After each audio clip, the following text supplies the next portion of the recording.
Harvey, come to daddy. Yes, he's a good boy. Right then, and welcome to Happy Hungry Hibby, and also welcome to Happy Harvey Hibby, who's just had a haircut today, haven't you, little boy? At Ginger and Brown's. And isn't he just absolutely model status little doggy, hey? Just look at him. Isn't he adorable, hey? Yes, and he smells nice as well. He's had a nice little spa treatment, a nice barber coat, and a rabbit's foot, hey? What a pampered poochie. Anyway, I'll let him go and play. There you go. Go get him. So, right then, welcome to Happy Hungry Hibby. Yes, what we're going to cover this week is something from an absolutely incredible new book from Sami Tamimi. And it's the one and only Boustany. This book is a labour of love, and it's took him quite a while to put together. It's basically a celebration of vegetables, so this is right up my street and something that I've really been anticipating. I've covered quite a few recipes from this book, so I've been doing some experimenting with kind of like the different sections, and I'm also going to be doing a review of this as well, so please do check out the review once that's done. But the recipe I'm going to bring you today is going to be something really innovative, and it is going to be the Chilled Tabbouleh Soup. What an amazing idea.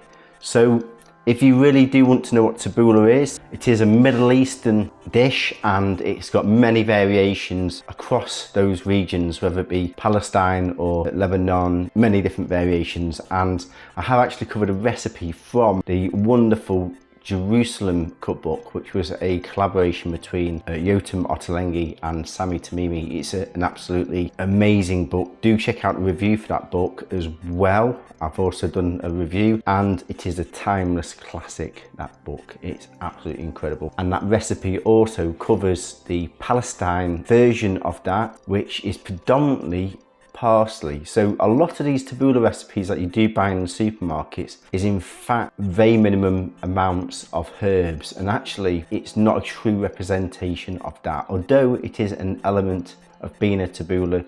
So yes, it can be called that, but it's not truly that, the recipe, the authentic traditional recipe and how it's made. So yes, lots of people have different preferences on how they have tabbouleh, and for me, I do kind of like it in the middle. So yeah, often it has too little herbs when you buy the supermarket varieties, even from Waitrose or Marks and Spencer's, but I do prefer it with a little bit more. But then the actual Palestine version can have predominantly around about 60-70% of parsley, which is the core herb you have in this. But this is such a good idea, and I really cannot wait to share this with you. So yes, it is a Saturday night, so I am enjoying a nice glass of white wine, as it's now peak August, and nothing more fitting than doing a chilled soup for this time of year, because we've actually had an absolute scorching summer, right from April right through to August and beyond. It's been absolutely wonderful. We've probably only had about a week of rain, which is much needed, but it's been fantastic. So yeah, if you do like soup recipes, do check out my playlist for soups. I've done quite a lot of different Ottolenghi ones, but not really covered a chilled one before. If you're interested in knowing what wine I'm drinking, I've actually bought a selection of 6 exquisite white wines from the Wine Society, and this one, Poirly Fumé. Not whether you said that right or whether I've done it with the right French accent, but it's actually a wine from the Loire Valley, which is pretty much where the River Loire is, which is on the west coast, almost kind of like central, probably more towards the northwest, towards sort of Brittany and that sort of area. But yes, it's not actually in the province of Brittany, but it's just south of there near Nantes. And yes, it's absolutely fantastic. This is amazing. It's really got that sort of, it's quite dry, but it's also got that mineral quality to it. Superb.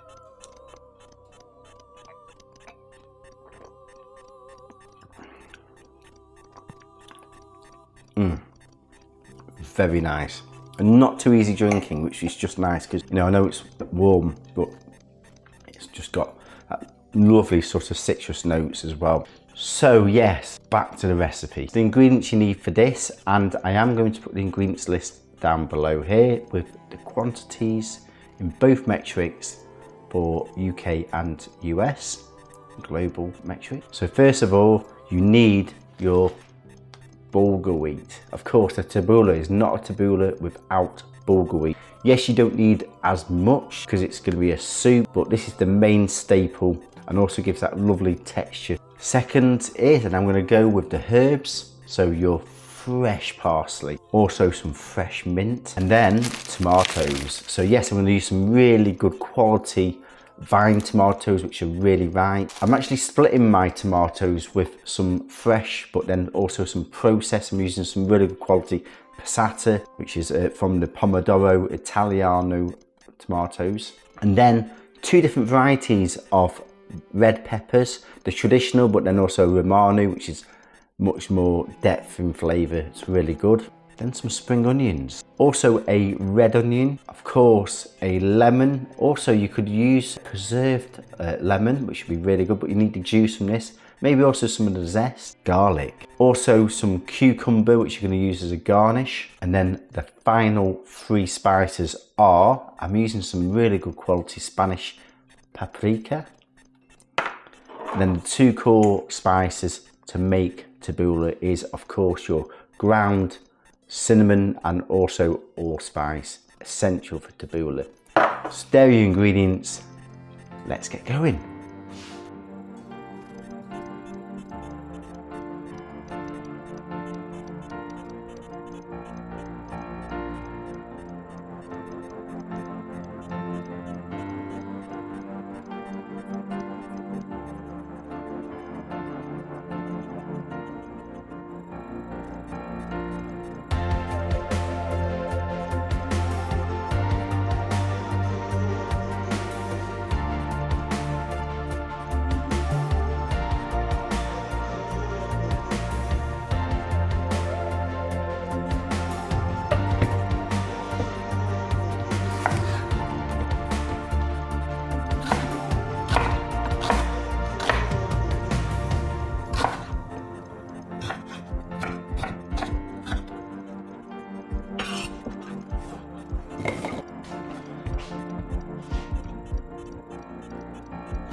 Right, and then here we have it. So we have the soup, which we've blended, and then also the bulgur wheat. A nice little tip to do here is you could actually add a squeeze of lemon or lime, and that just really, it preserves it quite well, especially if you're just going to put it in the fridge for 1 to 3 days. And it also allows it to marinate and give that little bit of a zing. Also done a really nice selection of garnishes: cucumber, spring onion, parsley and chopped tomatoes, to really just add that nice contrast of colour as a garnish. And all you do now is you add your soup to the bowl, and then you add in the same percentage of your bulgur wheat, and then you garnish on top, and it's as simple as that. And here we have it, the chilled tabbouleh soup from yours truly, Sami Tamimi. This is innovation at its best, an absolutely traditional classic as a soup. So now for the taste panel.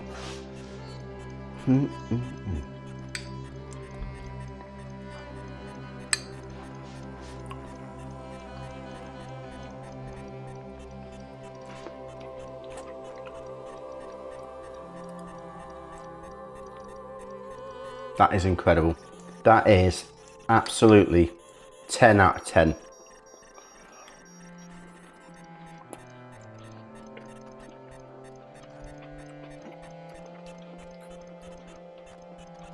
And the aftertaste with the allspice, just a small amount. A nice little bit of kick. It's got lovely citrus notes.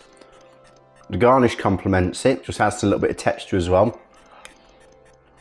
The different varieties of tomato, also the red pepper, really just complements it, makes it a little bit richer. That is tremendous.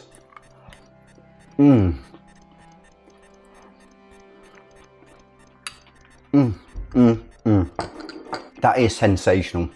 And what a great time of the year to have it as well, because we've been having a bit of a heat wave here in the UK. 2025, summer's been tremendous. So yeah, really quite good for this time of year. So if you do not have this book, I really do urge you to go and get it. It's absolutely fantastic, and I'm really looking forward to also doing a review of this and covering further recipes from yours truly, Sami Tamimi, his first solo book. Brilliant. Really hope you're enjoying my channel. Please do subscribe. Lots of love and passion going into my show. Also turn on those notifications. Bing! Every fortnight on Tuesdays at 4:30. So really hope you enjoy, and take care.